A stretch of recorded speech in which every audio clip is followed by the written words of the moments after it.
मोहम्मद गजनवी और मोहम्मद तुगलक के राज्यकाल में दिल्ली सल्तनत के अंतर्गत आने वाले प्रांत निम्न प्रकार से हैं: सिविस्तान, उच्च, मुल्तान, कलानौर, लाहौर, समाना, सरस्वती, कोहराम, हांसी, दिल्ली, बदायूं, कन्नौज, कड़ा, अवध, बिहार, लखनौती, जाजनगर, मालवा, गुजरात, देवगिरी, तेलंगाना, दार समुद्र, मावार। ये मोहम्मद तुगलक के समय का शासन है, जो उसके साम्राज्य का वर्णन करता है और ये बताता है कि पूरे भारत में उसने कहाँ कहाँ पर अपना अधिकार स्थापित किया। सन 700 तक कई क्षेत्रों के अपने अपने भौगोलिक आयाम तय हो चुके थे। उनकी अपनी भाषा तथा सांस्कृतिक विशेषताएं स्पष्ट हो गई थी। अध्याय 9 में आपको इनके बारे में और अधिक जानकारी मिलेगी।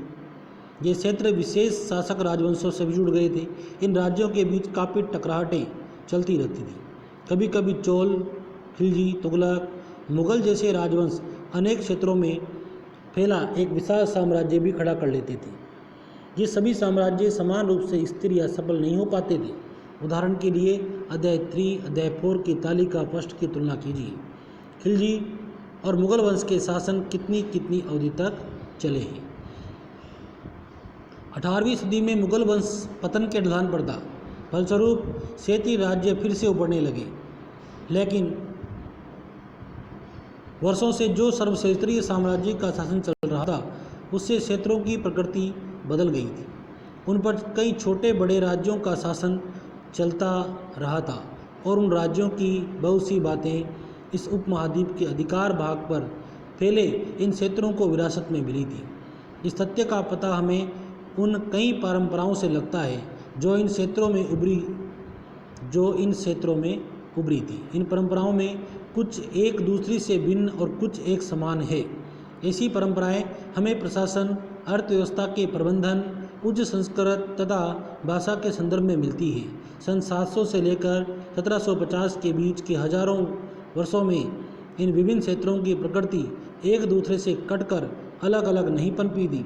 हालांकि उनके चरित्र की अपनी विशिष्टताएं बनी रही थी, मगर समन्वय की सर्वक्षेत्रीय ताकतों का प्रभाव भी उन पर पड़ा था।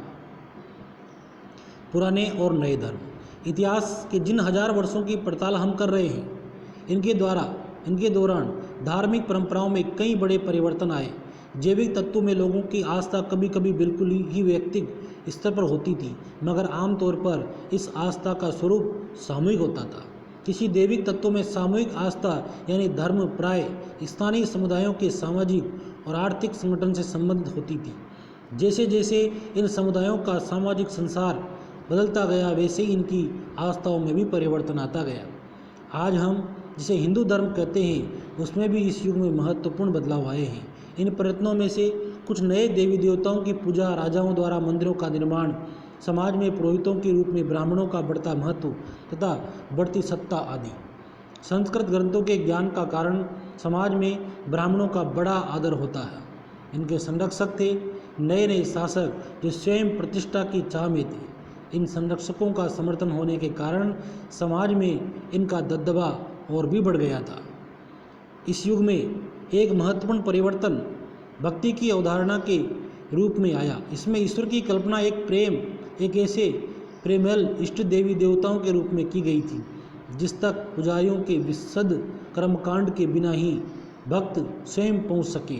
इस विषय में और साथ ही दूसरी परंपराओं के बारे में आपको अध्याय 8 में जानकारी मिलेगी। यही वह युग था जिसमें इस उपमहाद्वीप में नए नए धर्मों का भी आगमन हुआ। कुरान शरीफ का संदेश भारत में पहले 7वीं सदी में व्यापारियों और प्रवासियों के जरिए पहुंचा।